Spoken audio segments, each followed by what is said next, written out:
Leave your childhood in your childhood.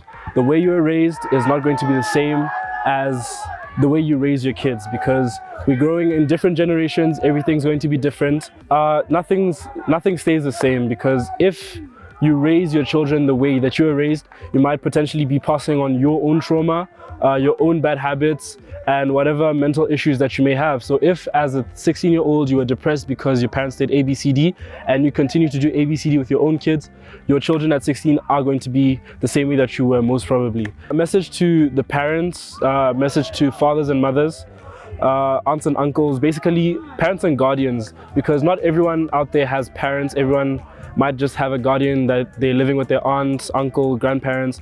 Message to the adults out there: be present. You can be physically present, buy the food, pay the school fees, buy the clothes, and just be physically there.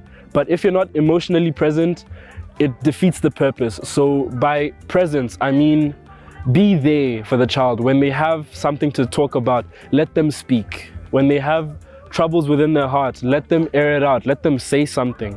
Because once that child shuts down, that's it. They can go into bad habits such as drugs. They can start sleeping around. They can develop depression, anxiety, stress. They can develop so many things that could ruin their life if you as the parents, if you as the guardians are not emotionally present. So to all the parents, to all the guardians out there, be there for your child when they need you the most. Thank you.